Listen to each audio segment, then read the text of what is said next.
What up, y'all?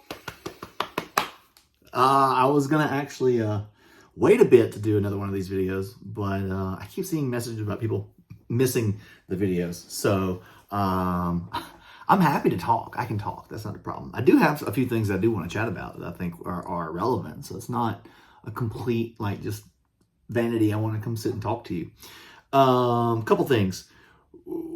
So we had a really restful weekend. Tried not to look at the computer too much. Played a whole bunch of Elden Ring. I'm on a boss that has made me literally pull my hair out. It is the worst and also best boss fight of any video game. It's Melania, the Blade of Mikhail, or whatever her name is, that she tells you every time she just destroys you.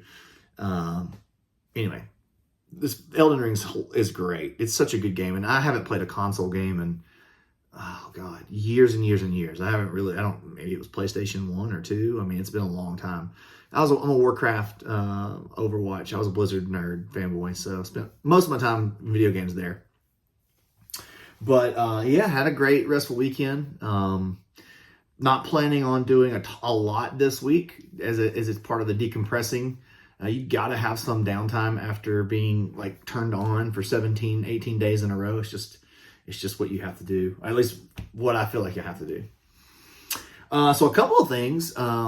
If you need to check, make sure you don't have an error card. There was 248 people that had this situation. So this could be your card's expired, or you're overseas and something happened and it just didn't go through. There's a lot of reasons that it could be, but just you need to log in or check your emails and make sure that's not you. I also sent out a message to those people specifically today, letting them know that they need to get their credit card information updated if they want their pledge to go through. If not, you will be dropped from the campaign. So I don't control that. That is the Kickstarter situation. That's what they do. The Pledgemanager, we have a button up there right now. So if you're watching this and you didn't get a chance to back it and you would like to, the Pledgemanager will be accepting late pledges, so you can still get in. Right now, it's not launched. It takes about 2 weeks. We have to get the list from Kickstarter. Everything kind of has to go through, get finalized. And then we take all that data, we put it into the Pledgemanager system, and then we launch the Pledgemanager. More than likely, I think when we launch the Pledgemanager in a couple weeks, it'll only be accepting, it'll only be open for new pledges and let you add things to your pledge. We're not going to be charging for shipping right away because we're going to wait a while until we get a little bit closer to shipping to make sure things haven't changed drastically. That's one of the things that happened for us on Wonderland's War, where we charged for the shipping right away, and then obviously shipping crisis went kaboom, and it made things a lot worse. That doesn't mean that we're automatically going to charge you a lot more for your shipping if things go wonky. What it just does mean though is that it can be more accurate. Hey, maybe things go down. I mean, that'd be great, right? And then we can charge you less, because it's just a pass-through cost. It's not anything we're only losing money because we've subsidized that shipping. So what you see for whatever region in the world you're on, it was actually more, and we're paying for some of that. So it's yeah. Anyway, you've heard me harp on shipping. So that's the Pledgemanager. It'll launch, and immediately you'll be able to add things in. And it's a great way to okay, cool, I've got some money now. And it does charge you at the time. So the Pledgemanager is different than Kickstarter. So if you add things, it's going to charge you. But yeah, that should be launching in 2 to 3 weeks. So here's some fun stuff. A couple of Kickstarters that I want to flaunt. Veiled Fate from Ivy Studios. I got to play this on TTS, maybe? I think it was TTS with the team. Oh yeah, it was TTS. It was great. I immediately said, gotta have that. Give me this. I love social deduction, interactive type games, but this is social deduction, but it's more of a strategy board game. I really, really liked it. So I'm excited to get this played now that I have the copy. I already went through and like set everything up. Anybody else do that when you get your game? You like to break it open, punch everything out, put everything where it goes, flip through the rule book, and just kind of like, I don't really do inventory. I don't know. I know some people like, you check all the components. I don't. It doesn't look like it's missing anything. I'll find out. I guess I'll find out when we start playing it. But I just, it's kind of like my way of getting introduced to it, And with that one, on the same day, Emerald Flame showed up. I haven't cracked this one open yet. This is a puzzle game. And it's pretty, it's gorgeous. I love the art here, right? Like it's absolutely gorgeous. But Rita Orlov is an amazing puzzle designer. She is awesome. So if you've never got one of her games, you are missing out. If you like puzzle games, if you like escape rooms and puzzles, she does it to like in this cover art right here. In this, there's 3 hidden messages. Like that's just what she just does stuff like that. I love it. I freaking love it. I loved it. I love it. And then I got a friend T is launching her Kickstarter tomorrow. Birds of a Feather. I would. It's a small filler card game. But T and her and their new company is doing like sustainable gaming, right? Sustainable manufacturing. And so they have an awesome initiative that I think is super interesting that I want to follow. I want to be able to implement some of the stuff that T's doing in their campaigns and stuff. So like where it makes sense, I'd love to put those things in. Because I care about the place and I want to pass on a planet that, my kids and their grandkids and everybody else can enjoy, that we haven't ruined with all of our plastic minis. But I would really like if you guys could head over and check out the Kickstarter tomorrow when it launches. The game looks cool, and I like birds, and I like filler games, so it's a check for me. Yeah, and then. I know some people were like, hey, wasn't there supposed to be some sort of announcement or something was supposed to happen that you didn't do on the last day? You teased it, but then didn't. I do have something I want to tease. But before I do it, I want to make it clear that this is something that has been made for a very long time. I say very long time, months. And it's something I knew I couldn't announce this until after the Kickstarter. And I'm still not going to completely announce it. I'm just going to tease it again. I'm just going to tease again today. But there is a Tidal Blades game coming straight to retail later this year. And so I'm gonna lift this box up just a little bit so you can see the top here. Look at that. You can probably see that it's, art and beautifulness from Mr. Cuddington. And what this is telling you right here is that the designers are J.B. Howell and Michael Mihilsik. So they designed this really awesome game. I'm not going to show you more, okay? And the reason I'm not fully just showing it to you and announcing it is because until we get the Pledgemanager launched and everybody can kind of settle into what they just got from this Kickstarter, right? I don't want to confuse everybody with a third Tidal Blades game yet. But here's what I can tell you about it. This is a 2 to 5 player, 8-year-old plus 30-minute game, okay? It involves trick-taking as a card mechanic, but it has a board. And there is definitely board gaming mechanics on the board. So your trick-taking cards drive the mechanics on the board. And the board has kind of like area control and, without giving away too much, because I'm not ready to just like show you the game. Although I'll just show you the game, right? But here's what's really, really cool about the trick-taking. I love trick-taking in general, right? But most trick-taking games have this, I don't know, you're doing this thing where you're like, everybody puts something in, and then depending on whatever is the highest or whatever, like someone wins the trick, right? They pull the trick. In this, no matter what you play, you get something. And so it has kind of a revolving hierarchy of the 4 suits, right? Depending on the board state. So like the trade gate goes to a certain place, and then we're all like, okay, we're here. So the purple cards are the highest and the yellow cards are the lowest. Now in your hand, and depending on the board state, you may go, okay, I'm going to play this yellow card because I actually want to be the lowest card played this round. So I'm hoping nobody plays a lower yellow card than me. And right, then the numbers go from 1 to 9. So let's say you play a 5 yellow, but then somebody else across the table plays the 3 yellow, and then so they end up being the lowest, and you get bumped to the middle because there's a high, whoever played the highest, there's a low, whoever played the lowest, and then everybody in between is in the mid. And so there's a different effect that happens based on those 3 categories. So if you're highest, this thing happens. If you're mid, these things happen. If you're lowest, you get the card ability.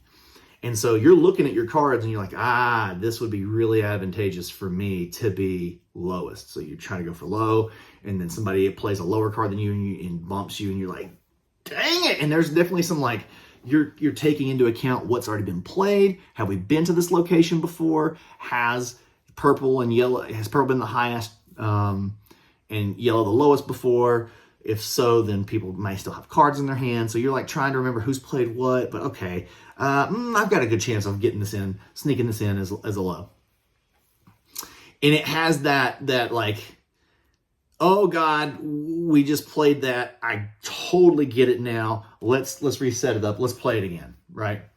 And the reason that we did this, I worked with JB and Mike for quite a long time on this, and they had a really cool design. It was a really, if you've ever seen any of JB's games, they're super heavy. He did Flotilla, several other games, but Flotilla's like they're huge and they're super complex. And the game that he brought me was super complex, but this trick taking mechanic was so freaking cool. I was like, dude, you've got to like there's nothing wrong with the rest of your game, but like you need to take all of that other stuff and put it somewhere else, do something else with it, and just focus on this trick taking aspect because it's so good. There's something about it that's just like, it makes you want to play again, right? It's that kind of game. Like, I just want to play it again. And so it came back, and the scope of the project had come down. I was like, still not enough. It's got to go further down. So I think we did this like 4, JB can correct me. It's either 3 times or 4 times. And on the last time, I think he was kind of like, okay, this is about as simplified of a board mechanic that I want to go along with this. And I was like, I hear you. This is good. And honestly, it was perfect, right? Like I really love, and I've played the game with some content creators. Like we went to Gamma, I took it to Gamma because it's all B2B there. So it's business to business meetings. And so, that's not public facing. So I played it with a bunch of folks there, and they were like, this game's good. But one of the things that you'll notice, right? It's got a low price point. But it still has all the things that you would expect from a deluxeified type of game from Druid City Games, right? It's got wooden components. It's got linen finished cards. It's got a cool box art, all the inside of the trays, everything inside, or the insert. It doesn't have any trays, but the insert it's a nice insert with like this color, and it has like print on it. So like everything about it feels like a Druid City Games Kickstarter, except it's straight to retail game. And then I think the last selling point I want to tell you about, other than it just being freaking gorgeous, it's a gorgeous game because it comes from the Cuds. I want to take a component out. I'm going to show you something. Where did these go? I'm going to show you 2 somethings. So like I was saying, it's got wooden components. So you got like really cool wooden components. Obviously everything's gorgeous. You got cool like other pieces. That's right. That's a jet ski. Wooden jet skis. Jet skis for everybody. And if you hear it, oh God, I'm throwing stuff on the ground. There's a lot of them. It's a lot of stuff. But the big one, the BIGGO. Big O.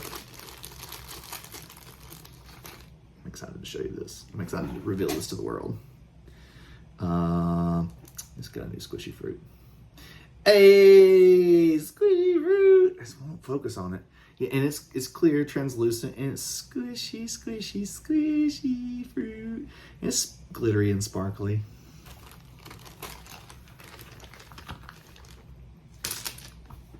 I'm really excited to eventually be able to fully show y'all the game. My hopes, I'm still working out a few more details, as you know, me leaving Skybound and going off on my own has left a few things unanswered that I've got to get locked in place. But my hopes is this is a October, November retail release. So if we can get it out the door before then, I'll do it. You know, it'd be awesome. It could be a Gen Con release. I don't know if we can do it fast enough. But one of the things I'm hoping to do is I'm hoping to offer it into the Pledgemanager. Again, a lot of details I've got to get figured out. That way, if you're overseas, like we don't, obviously it's in English. We don't have it in other languages at the moment. That doesn't mean that it won't be done in other languages later. But like, if you don't want to take that chance, I think I'm going to have the opportunity that if I can offer it in the Pledgemanager and ship it like a Kickstarter to the fulfillment centers around the world and be able to offer a very reasonable shipping cost, because it is a normal size box that doesn't weigh 17 pounds like our bigger games. So at least folks overseas should be able to get the game if they want to like lock it in. And it's not, other than the rule book, it's not language heavy. So it's one of those that, you know, you could, you know, if your English is okay, you're gonna be pretty fine, I think. So I mean, the cards do have, some of the cards do have, like I said, have abilities on it. That would be the only game component that, let me find you a card and show you. So like some of the cards do have like some text on them, right? And so, I mean, it's some, but it's not like a ton. But you would need to be able to read the abilities. So anyway, as long as you've got any English going on in your house, I think you'd be fine until another language is done. If that happens. That's the thing. We don't know. See, like, I think a lot of people are like, oh, I'll just wait till it comes out. But like, so the process, and here's a little, I guess I'll give you the 1 minute. So behind the scenes, here's how the localizations work. We typically partner with Lucky Duck because Lucky Duck does a great job of helping do all the translation work, right? And they have all the partnerships with all the different countries. So we have to find a publisher within a country or a region or language that we're trying to localize with. And they're the ones who essentially co-publish the game with us. And so let's just say it's France, right? We're gonna do a French version. So a publisher in France will partner with us in Lucky Duck and be our co-publisher, right? And they tell us how many units they want, right? So then we make those units and we work with them to translate it, and then they have those units. But it's all very businessy on that side of things, right? So it's like, here's what the costs are to make the game, here's how the splits work, blah, blah, blah, blah, blah. And so sometimes there'll be interest from publishers who are like, we're interested in publishing this game in Polish or in whatever, right? And then once we start talking about business terms, sometimes they lose interest and they don't want to do it. So it's not a guarantee. Just because a game is popular doesn't mean it's guaranteed to be localized in every language. Now, Lucky Duck has had up to, I think, 17 different languages they've worked on with different publishers. So, you know, I can't speak to anybody else's business practices, but I think we set up the game. We're very fair with the things that we try to get in our partnerships, because we believe in like a 50-50 mentality, not in actual like terms, but more of in like in a philosophy, right? Like we're going to be 50-50 partners as we do this together. We're not very, we don't look to be exploitative. So anyway, that's kind of how that works. And that's why it's not guaranteed, even if there is a lot of interest from a region. It gets all businessy, and then you got to figure that part out. So that's it. I'm really, really excited for that game to be fully announced. And so I would just ask that y'all, you're kind of, you guys being my subscribers here on YouTube are kind of like my ambassadors, I would say. And so in this case, I'm giving y'all the first dibs. You guys know about this before anybody else. I haven't posted it anywhere. In fact, I've had to hold myself off, hold myself back. I really wanted to do it in the update video for the last day, but I thought that's gonna be that's probably a bad. I don't need to confuse backers, right? If there was a third game that people were like, well, can we add that to the home? And even I may find that happens now. I may put this out here. This may be a mistake, but I'm ready to tell the world about it. And the campaign's over now, so. But that's why I didn't want there to be confusion when we already had 2 games and a whole bunch of add-ons, right, that people could get in the campaign. We didn't need a third thing floating around in there making things more complicated. So, but anyway, I'll get the details of this all worked out pretty soon. I should be able to announce it officially and let you guys see. Like, I'm working with some content creators to have how to plays and playthroughs ready to go as soon as we announce it. So you can go in and say, hey, is this a game that I want to add to my collection? Yeah, I do. I promise you. Who doesn't want more squishy fruit and Tidal Blades in their life at very reasonable prices and shorter playtimes? Anyway, all right, y'all. That's it. I might do another one later this week. Maybe in the short term you get 2 a week. I don't know. We'll see. All right. Bye.